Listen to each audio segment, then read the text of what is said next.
Very well, thank you.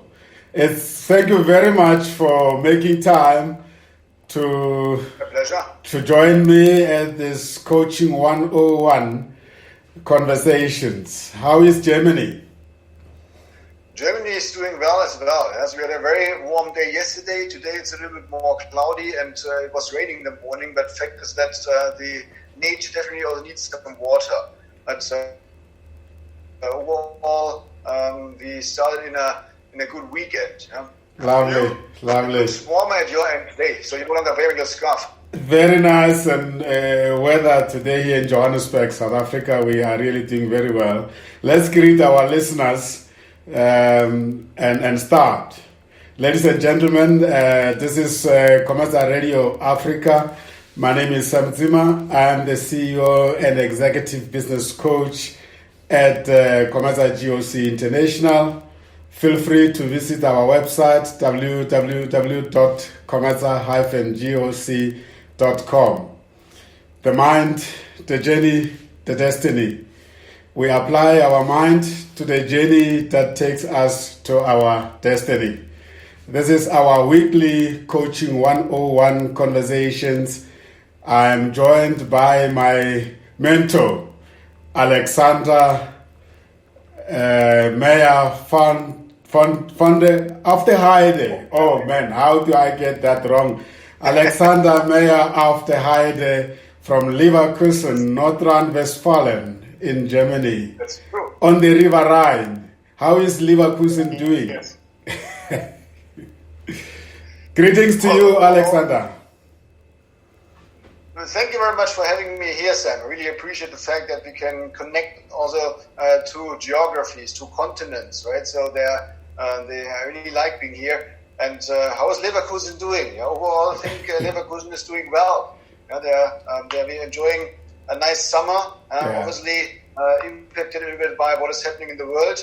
So people are not allowed to travel that much as due to COVID, which is a significant change for Germans, because you might know that Germany is a country which is quite a travel country, and most Germans in summer they would go for a vacation. It's the reason why the lakes around Leverkusen, they're now completely full of people who are not going to be on vacation abroad, but who are in the lakes to the extent possible, right? So people are coping with the situation well, I think, and that's the good thing is that we not only in Leverkusen but in Germany seem to be in a quite good situation regarding overall COVID.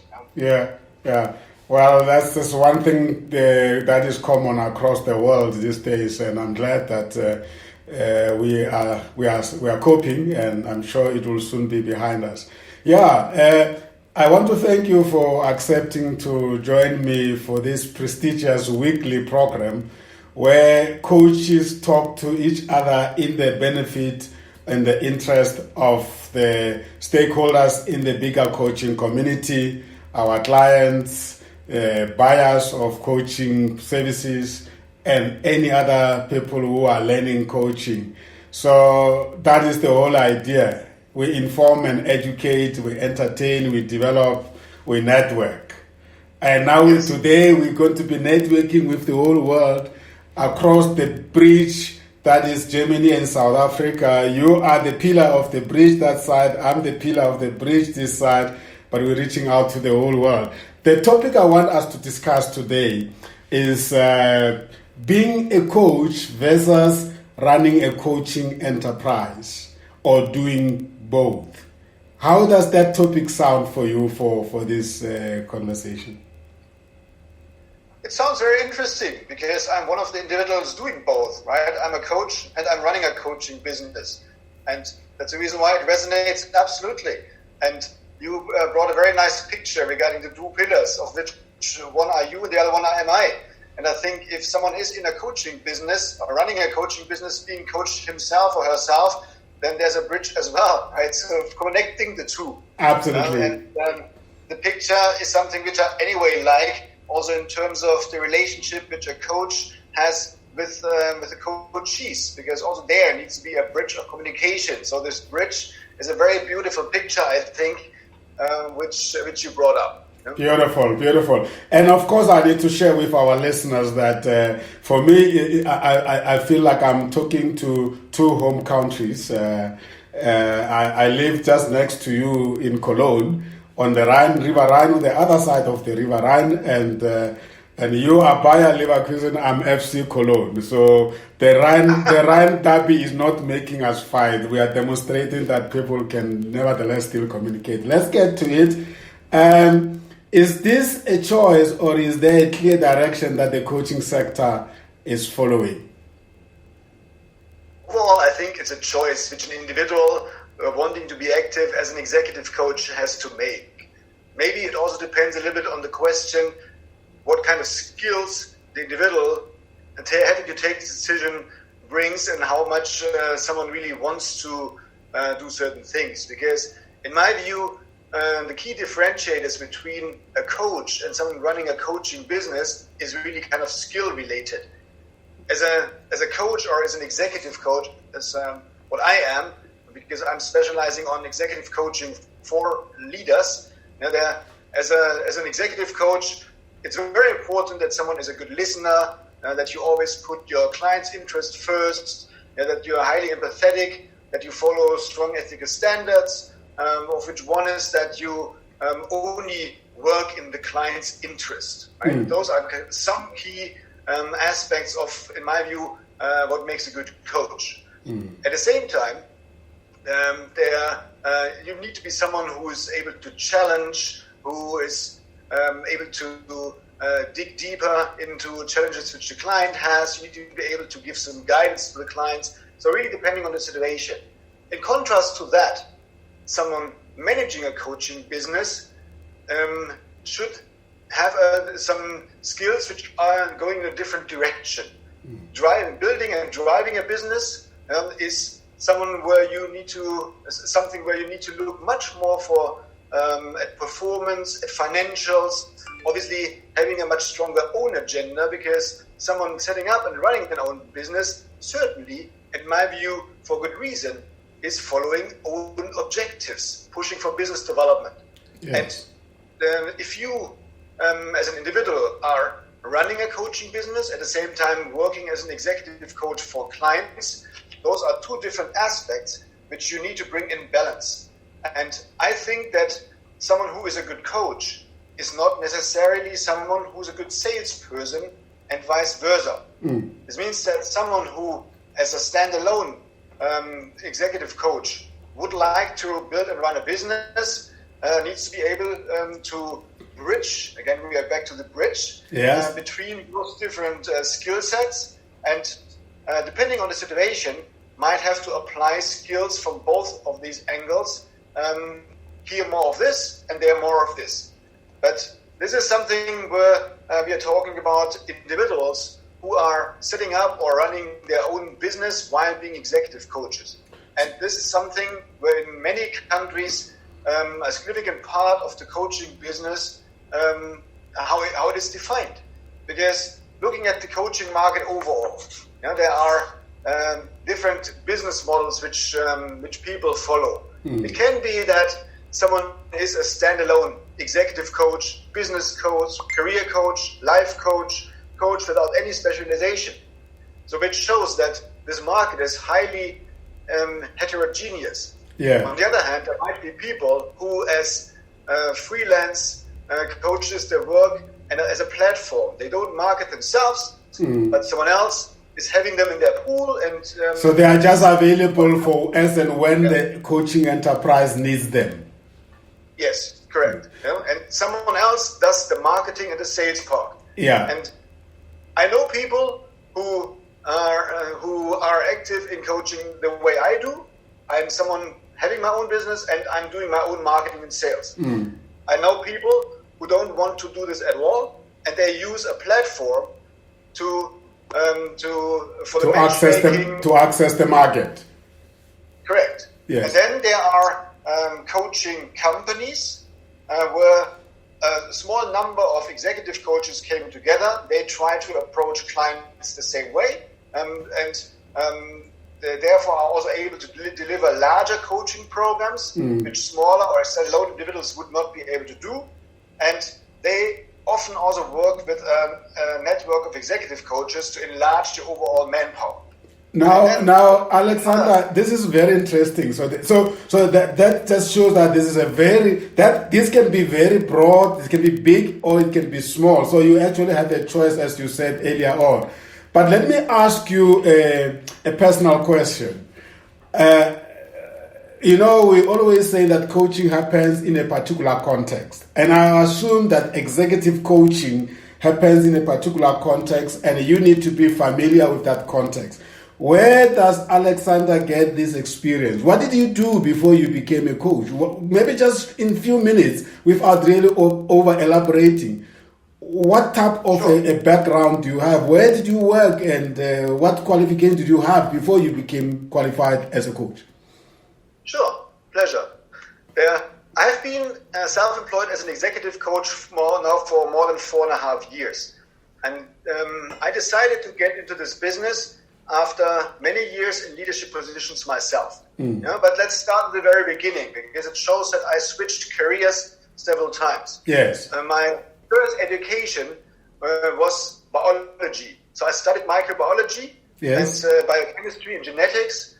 And at the very beginning of my career, I worked as a research scientist at the Max Planck Institute in Tübingen in Germany. Yeah. So one of the highly repudiated research organizations in Germany, which are also well known in the world. But I found myself working in a laboratory with machines, computers, centrifuges, DNA. Yes, a lot of liquids. Yeah? So they're obviously tangible. Yeah. What I missed is working with people. That's the reason why after some time in basic research, although I had really been working in a setting which was kind of the perfect playground for research, I decided to do an MBA. My interest in solving problems, analyzing problems with my the thing which I was lacking or which I was missing, kind of working with people, I brought this together in consulting. After my research position, I spent more than 13 years in management consulting, and started off in a company in Germany, then moved on to another large international company in consulting, where I joined them in Frankfurt office after a couple of years. Are you free to mention those companies? Because I'm sure listeners will want to know, because these brands sometimes tell more than the weight. Yes. So the first company I joined was Diebold. It's a smaller consulting company which at that time belonged to the Daimler Chrysler group. So neither Diebold nor Daimler Chrysler exist anymore. Daimler Chrysler became Chrysler again, and Diebold was bought by the German Telekom. Yes. Just before they became bought, I moved on to and followed an offer from Anderson Consulting, which then became Accenture. And I spent more than 10 years with Accenture, joined them as a consultant, and it moved up to the partner ranks. So I joined Accenture in Frankfurt. After several years, I moved with our family to New Delhi in India to lead and run a local practice focusing on pharmaceuticals in India, where I built a team. And after almost 3 years, then got into another assignment within Accenture, which led me to China, where I was leading for Accenture 2 practices, one being life science for Greater China, on the other hand, the strategy consulting practice at the location in Shanghai. So after in total 10 years of exciting time with Accenture, I got an offer from the German company Bayer, the life science company Bayer, which in the end brought me back from my international experience in India and China to Germany. And I spent more than 5 years with Bayer in a global executive position, running a business unit at global level, which was another great experience, which certainly also shaped me further shaped me in my leadership style. And in the end, there was always a red thread. And the interest of which made me leaving research, as I mentioned, was working with people. Yes. At Diebold and Accenture, I really always enjoyed working with people, be it the client or be it younger colleagues, which I sometimes as a mentor, sometimes as a so-called career counselor, and then obviously as a supervisor or as a boss helped to develop their careers, which I then continued within Bayer, and then leaders. And this, in the end, this red thread of passion to work with people was what made me change into executive coaching.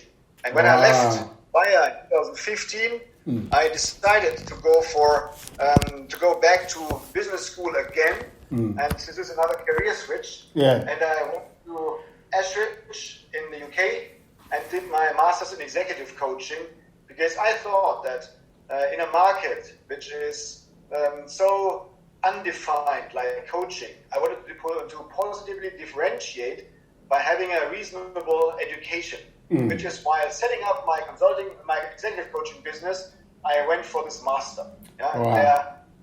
This is what, in the end, is the red thread in my career, the passion for people development, which I'm now bringing together as an executive coach. Beautiful, and this is how exactly you and I came into contact. Beautiful journey. I think it's quite very important that we give people the context that it is. You don't just wake up and then become an executive coach. It's very important that there is some perspective that you bring with, even though you don't need those practical management experiences to become a coach. You have to learn to become a coach. Then you can apply those in a coaching approach. Thank you very much. That helps our listeners. So, what are the challenges of being a one-man or a one-woman coach? I guess we all start there, isn't it? And if you fail there, you can never become a coaching enterprise. Well, I think that not really everybody starts at having an own business, but the question, how do I want to get into this market, is certainly the prevalent question for everybody.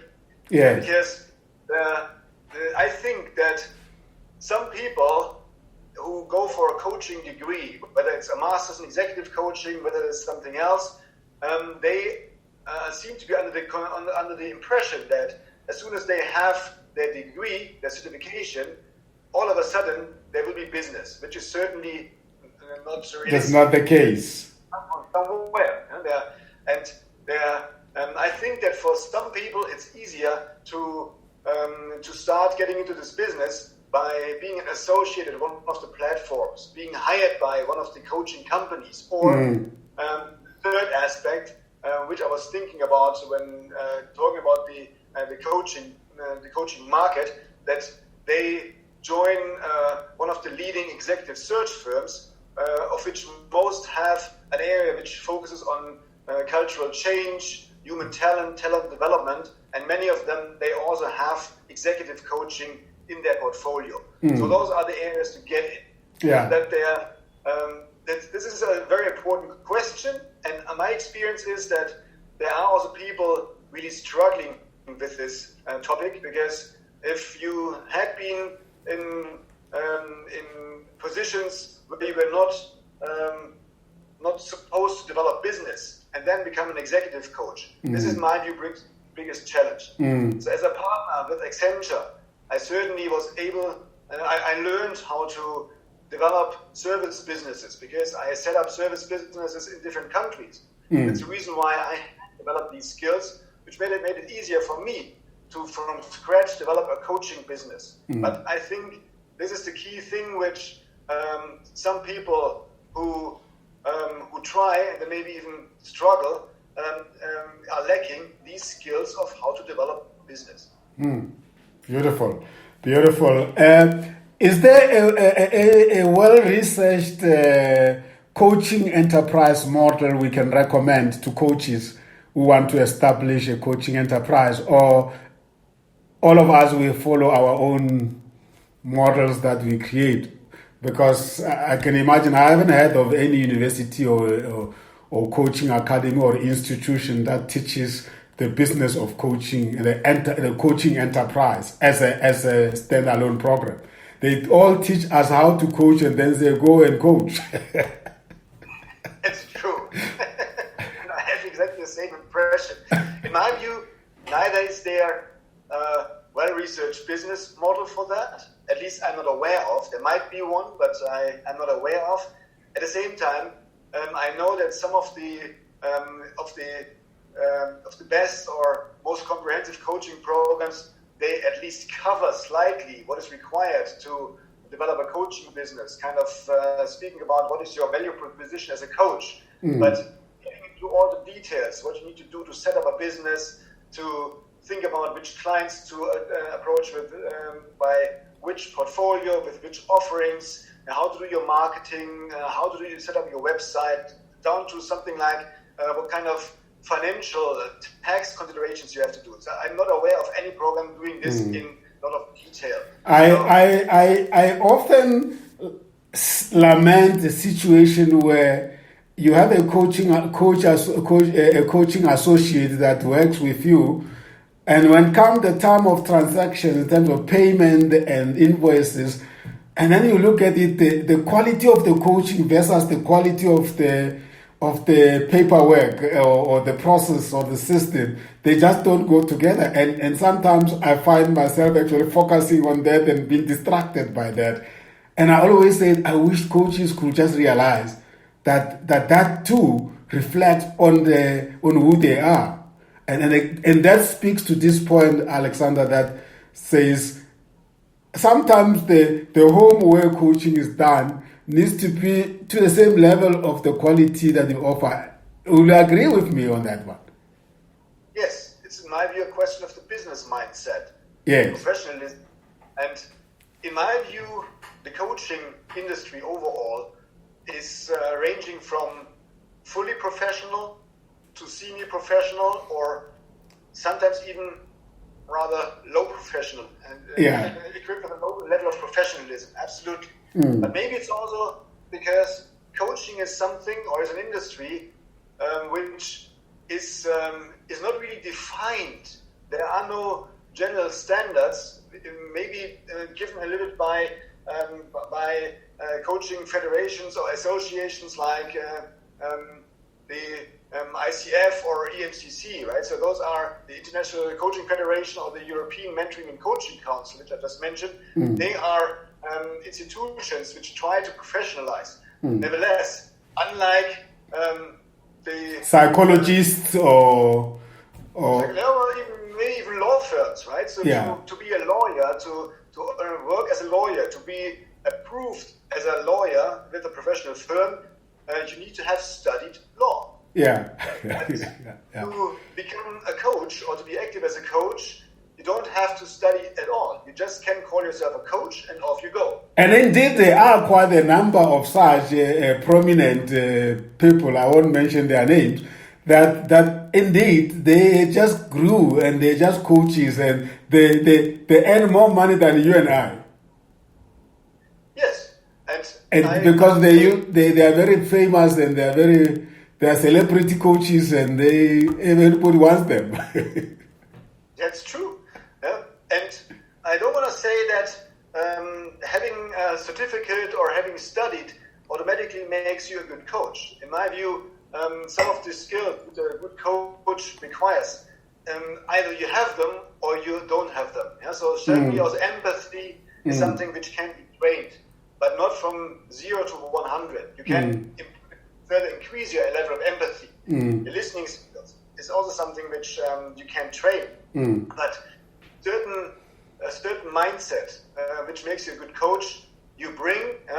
There are kind of innate skills and others you don't. But that's the reason why you're right. There are coaches out there who are very successful in what they do. They are very good coaches. But in my view, they are rather exceptions. Yes. I still are someone who thinks that coaching is something which requires a good education.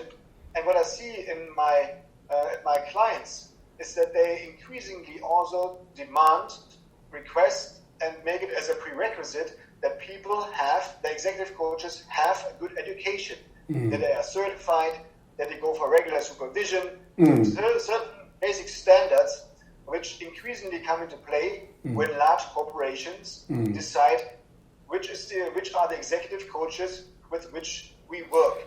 In my view, a good development. Yes, and thanks for bringing that point. I'm actually always engaging with my colleagues to say it's only a matter of time that the clients will demand a particular type or kind of a coach, and because everybody now is realizing that coaching is very important for the development of themselves or development of their teams.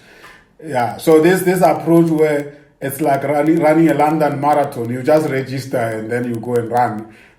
It might come to an end at some stage. You know, when you go to a marathon, you don't know who of you is really a professional. You all registered, you all dressed the same, and then you're on the starting line. Only after an hour you start to know who are the real profis and who are real chancers. So coaching is like that.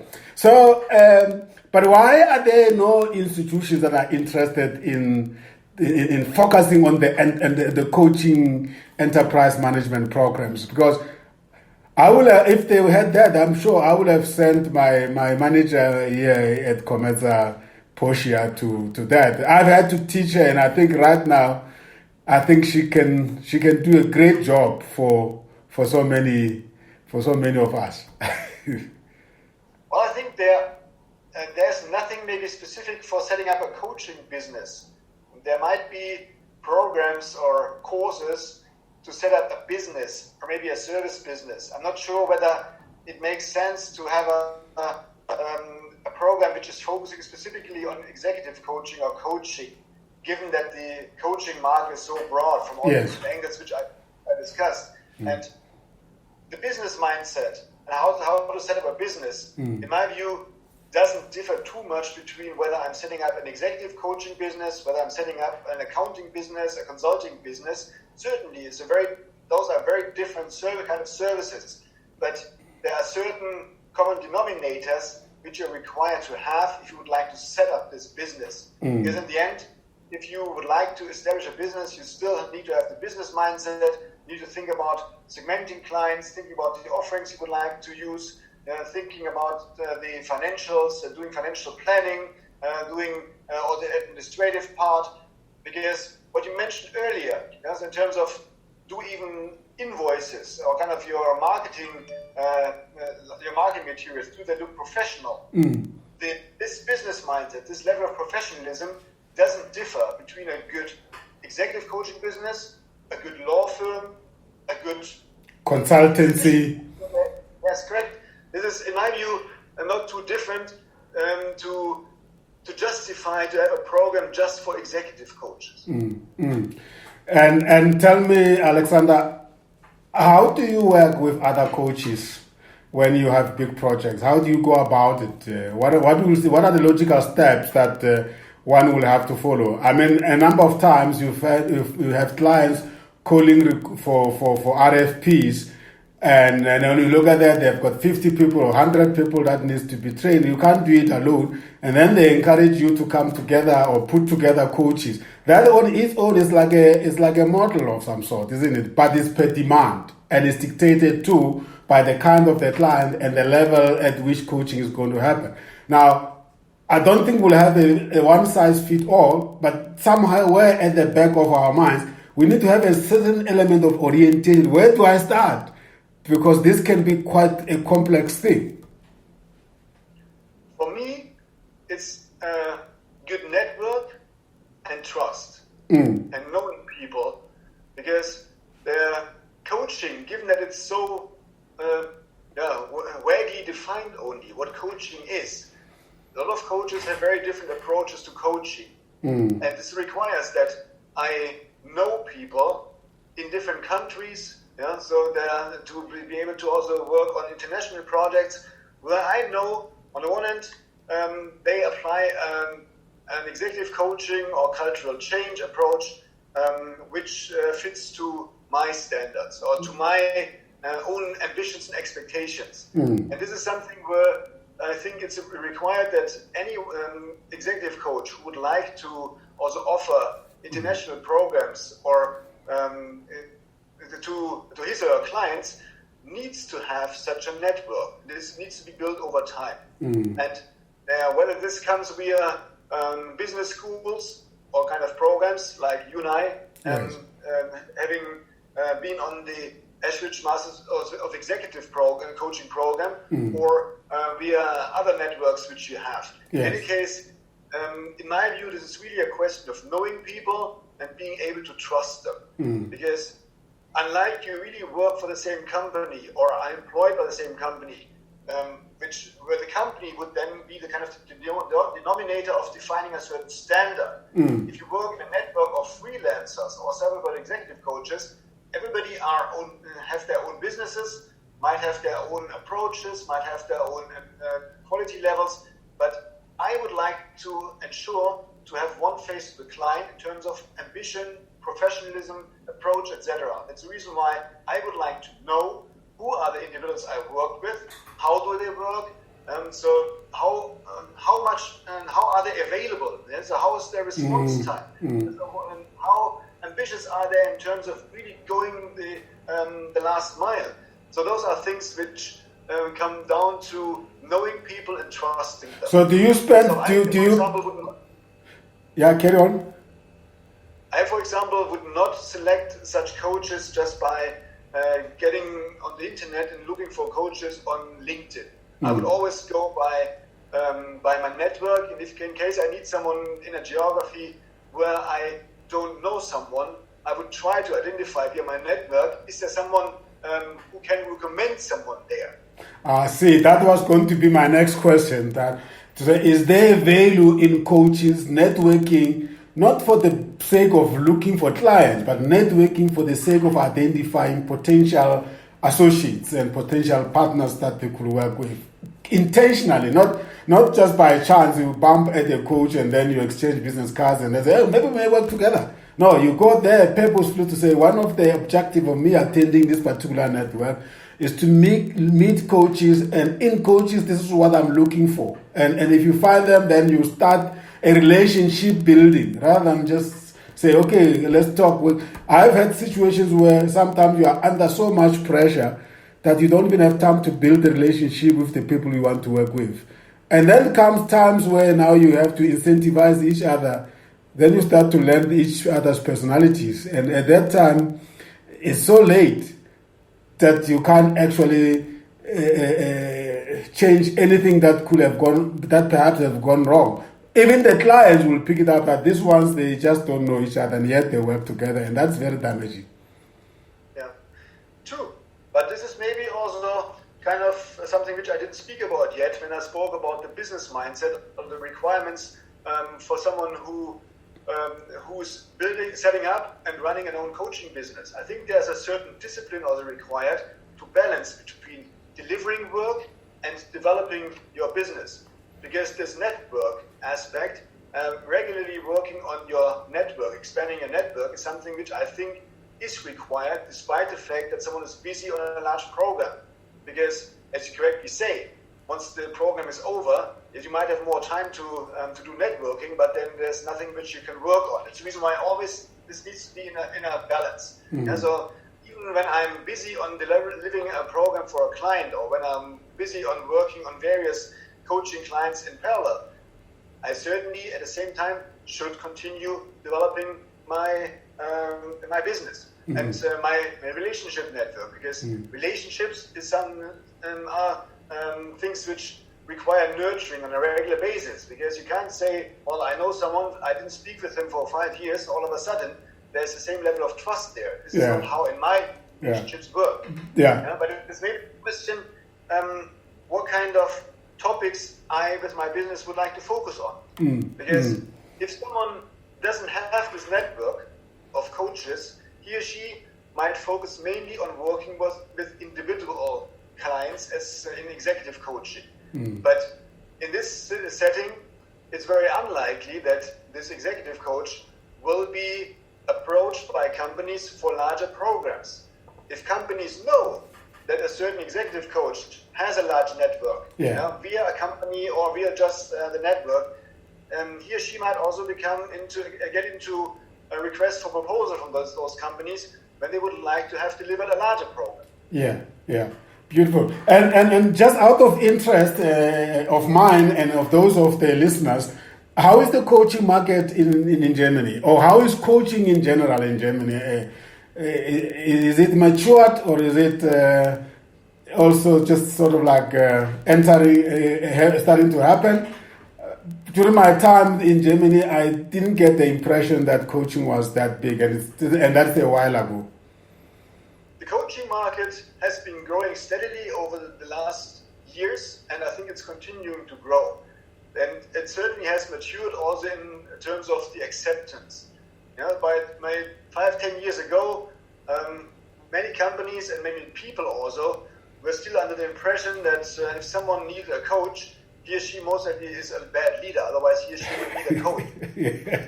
Now it's accepted by more companies that coaching is something which can help any leader also as a proactive development. When you know, okay, someone's preparing to take over a new position.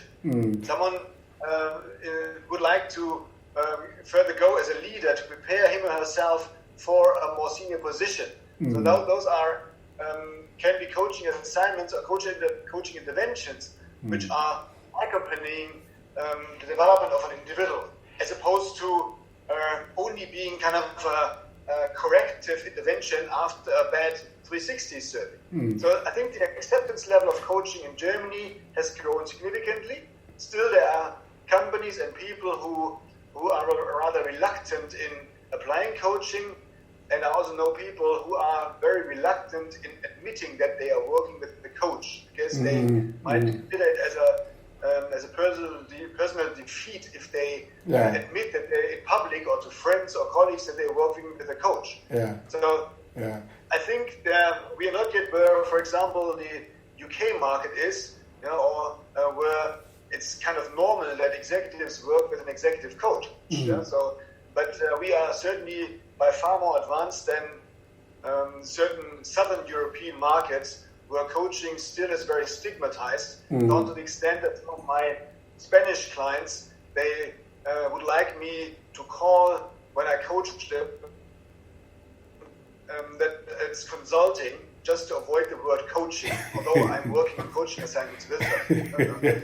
It's very interesting how you can see in every market, you can see where they are with regard to how they perceive coaching. And even the people who are candidates of coaching, if it's a market that is not mature, and you say, look, we might be sending you for coaching, and other people say, what's wrong with him? Why does he need coach? And then you have other markets who are very mature, and people are proudly walking and say, I have a coach, I'm going to see my coach. Because now they understand that actually coaching is for progressiveness. It's a sign that you are seriously being developed for something big, and it's like having a lawyer by your side. But that's a very important insight for the buyers of coaching out there, that they need to put it in the right perspective, that people don't think you are giving them coaching because they are failing. I'm glad to say that that's the same situation in South Africa. There's more and more companies that are understanding. In fact, people are lining up now to be coached. The only challenge we have, which I don't know whether it's the case with you, is that, as we have stated earlier on, there's just too much varieties of people, different type of coaches. Some have done maybe NLP, and then they say I'm a coach, and then NLP is used as a coaching intervention, but I think we need to put in the right perspective that you have tools and various versions or various models of what you bring in, but coaching broadly, it needs to be defined. And we are fortunate in South Africa that we have coaches and mentors of South Africa, which is an association of coaches, and they are working very hard closely with the ICF to really educate the market. What is the name of the coaching federation in Germany? Well, the leading associations which are prevalent in Germany, also for people who work internationally, are the ICF or EMCC. So the ICF, the International Coaching Federation, which you just mentioned, and then the European Mentoring and Coaching Council, the EMCC. I see. So many other associations or where you can get a degree in coaching, but the internationally knowledge are, from my perspective, and this is what also most of my clients mostly would confirm, are ICF and EMCC. Okay, beautiful. I think ICF is the biggest, and these others they are also catching up now. I think I see EMCC. They call themselves EMCC Global now. I saw something written EMCC Global, or maybe it was a program. I'm not sure. Okay. Let's see what we change from EMCC to GMCC. I don't know. Yeah. There is also a trend that I'm picking up of technology platforms, and I must confess, I've seen a couple of them that are quite very good, and they address the issues that we have raised of business mindset. When you look at the various modules and the various tools that they have, they seem to be trying to bring the business side of it, but it looks like it's early days in terms of technology platforms. I guess this COVID-19 has actually now made that a little bit more attractive. Here you are, you and I, you're sitting in Liverpool and I'm sitting in Johannesburg, and we're talking, I almost feel like I can touch you. Yeah, true. So where is the future of technology of coaching with technology in your view? In my view, technology is something which, regardless of the industry we speak about, is something which is on the rise, right? And even before COVID-19, a significant part of my coaching already happened over video conference, because I have an international set of coaches and working for a lot of different companies at the international level, which is also due to the fact that I spent so many years abroad. So I have coaching clients in Europe, in North and South America, in Eastern Europe, Asia, Australia, and also some in North Africa and Middle East. And certainly it's impossible for me to meet all of them face to face. Yes. So if I can, it's better in my view to sit together in a coaching session with a client face to face, because I can see more of the client than just kind of the shoulder and the head. And when coaching individuals and when applying empathy, it might be also very helpful if you see their hands better, if you see their feet, because body language is a significant part in any relationship, in any executive coaching setting as well. That's the reason why it's possible to coach over video conference. Nevertheless, I prefer, when possible, to sit together with clients in one room. Nevertheless, even before COVID, I have been coaching on a regular basis over video conference. So the technology platforms which you describe are maybe also related with kind of the business models where we have a platform and database where coaches can sign up online to put in their profiles, and clients to get on the same database to select coaches, where kind of the company who provides the platform is kind of the matchmaker. So there are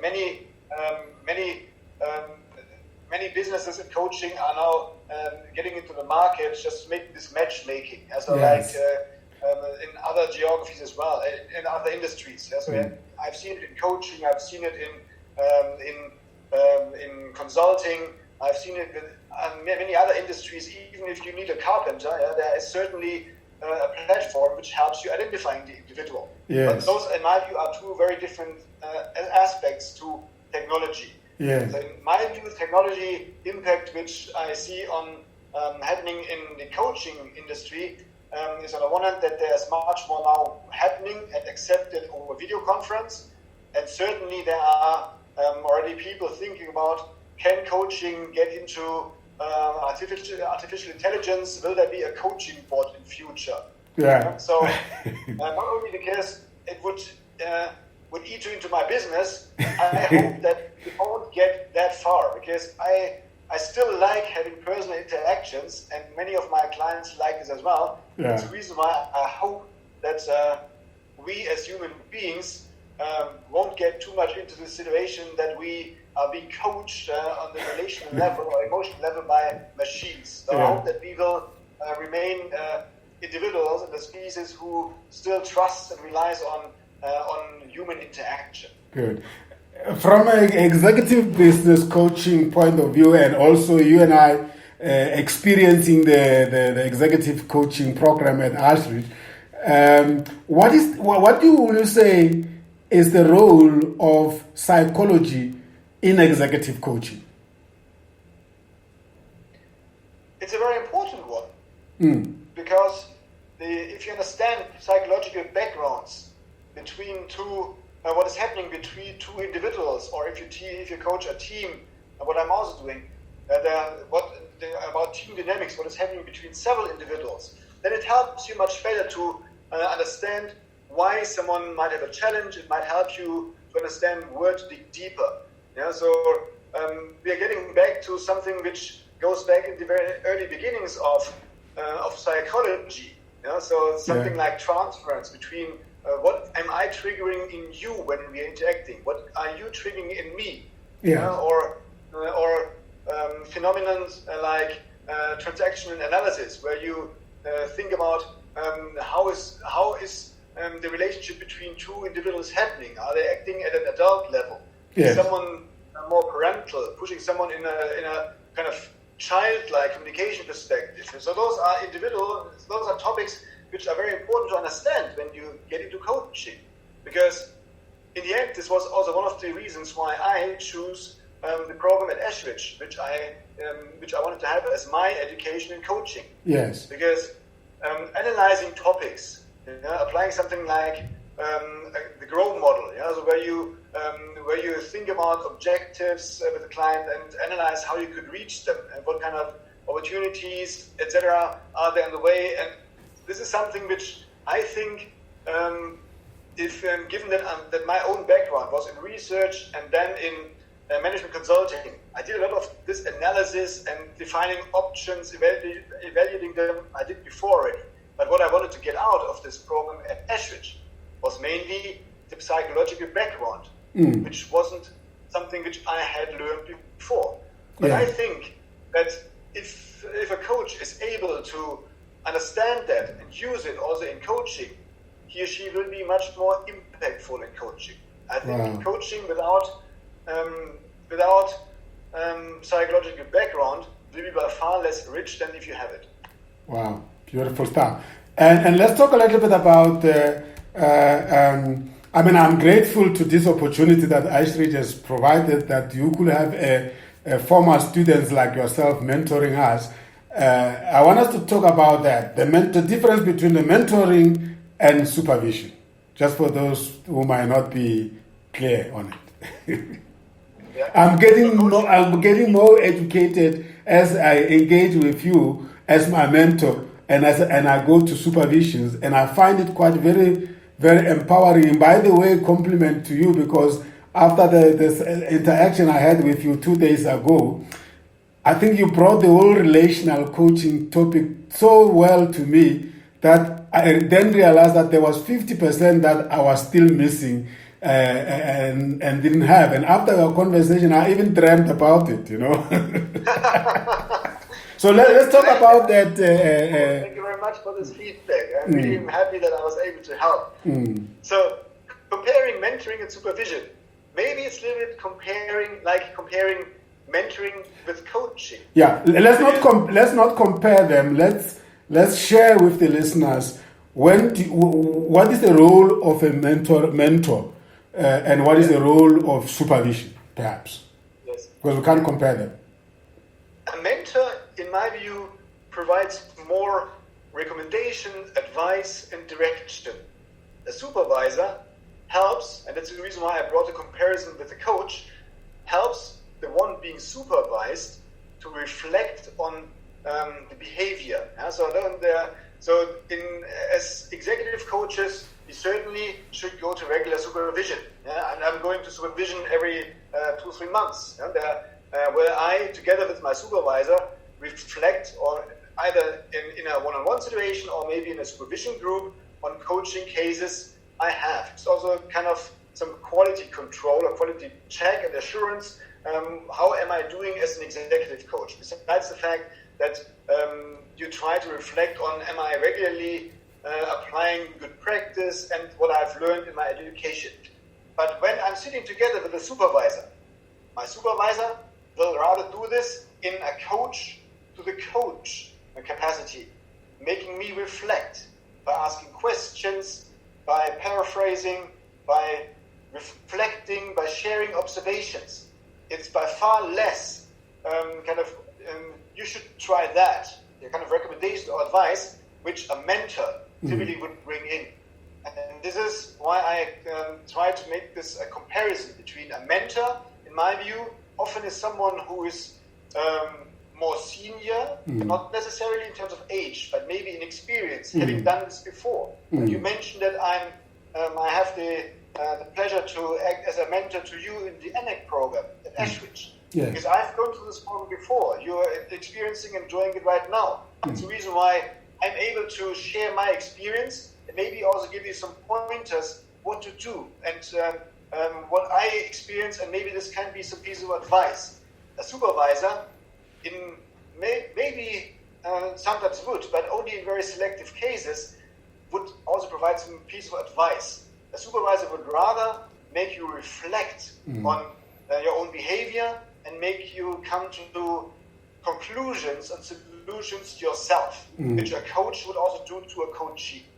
Wonderful, great stuff. So I noticed that you love your name so much that you've actually made them your brand name, Meyer Auf Der Heyde.com. I assume that is also the name of your company from the branding point of view, right? Yes, correct. Wonderful. Yeah, so the coaching is something which is a people business. Yeah? That's Yes. the reason why I went for a brand name, which is my family name. Yeah. Wow. Meyer Auf Der Heyde. Wow. By the way, I did the same. Don't be misled by this COMETSA. Its long name is Consulting Methods by Tsima. Ah, very good. So I also brought it closer home. What will you say? Branding tonight, because you have your logo on your polo shirt and also on your baseball cap. Yes. For those who are listening who might be very interested, especially in the German market and European market, and of course here in South African market, by the way, my office tells me that maybe you and Alexander may end up actually becoming associates once you are done with your program, because we have already sent the MOU and NDA forms to Alexander to look at. But that's the next discussion. So for those who are in South African market, German market, European market, global market, and they are enjoying these conversations and they feel that, man, maybe Alexander or Sam could become coaches in our organization. What will you say is your value proposition? What will they get if they were to hire you to become their executive coach? That is uniquely you. Yeah. They will get an executive coach who, in addition to having a meaningful education as executive coach, and is, according to what my clients say, applying a significant level of empathy and true listening, they will get an executive coach who has been in senior leadership positions at international level for many years. So I have been in situations which my clients experience themselves. Certainly all situations are at least somewhat different, but nevertheless I'm talking about things from an own perspective, if I might share also my own view on something, which I selectively do. So I have my own experience in business. I have my significant experience in intercultural settings, and now I have been an executive coach for 4.5 years. And this is what I'm applying in individual executive coaching, working with single leaders. I'm also applying it in executive team coaching, where I work with teams, leadership teams, on team dynamics and team performance.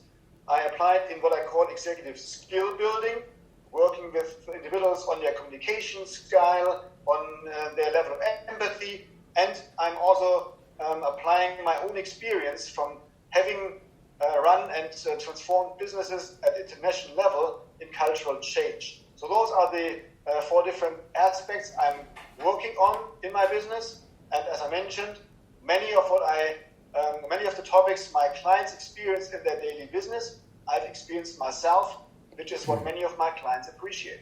Wow, beautiful. Thank you very much for that. And how do they get hold of you?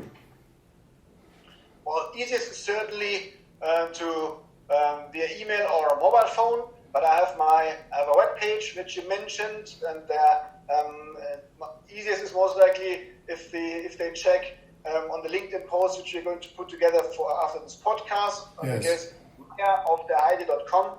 I might not now be able to spell it, but maybe it's better to put it in the verbatim to what we have now in our podcast.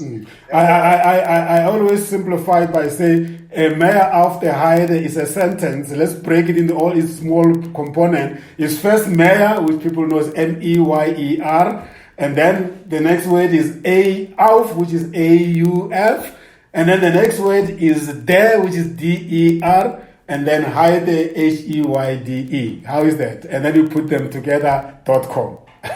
Sounds great, yeah. And it shows that you have quite some German background. Yeah, absolutely. That helps a lot, and that is the beauty also of international insight. And yeah, I have my webpage, I have a LinkedIn profile, and if they follow what you just said, they will certainly be able to find me on the internet, and would be happy to hear from people, and will be very shortly in touch should they reach out. Beautiful. Let's check out, like we always do as coaches. What are you taking home from this conversation or at COMETSA Radio Africa, the Coaching 101 conversation?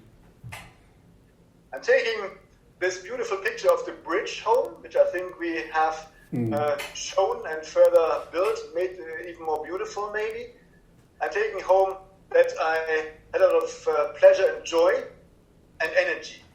And the trust that we will have even more pleasure in future. Beautiful. Thank you very much. And let me close by saying that our 2 countries are very much interrelated through business, cultural exchange, and quite a number of things. So there is a reason for us to work together, and that for me is a pleasure. It has been wonderful having you, Alexander. Thank you very much for accepting to be my conversation partner. I'm sure it has been worthwhile for our clients. Thank you very much. Thank you very much. It was a real pleasure being here. I am someone who always believed in international collaboration. Unfortunately, I never traveled to South Africa yet. I've been to countries in Southern Africa, but as I mentioned to you, South Africa is still on my list, and I certainly will be there at some point, and I will let you know that we then can meet face to face. Thanks for the ones who tuned in, for your interest in listening. Have a great day. Thank you. Thank you very much. Ladies and gentlemen, that was Alexander, was my speaking partner, Alexander Meyer Auf Der Heyde. He is an executive coach, very experienced one. He comes with a beautiful perspective, international experience that could be very, very helpful in a coaching relationship. I'm Tsima, the CEO of COMETSA GOC International. The website is www.cometsa-goc.com, or you can drop us email at callcenter@cometsa-goc.com. You're welcome to join our club, COMETSA Friends and Supporters Club, NPO, at www.cometsaclub.africa. Thank you, take care, and be safe.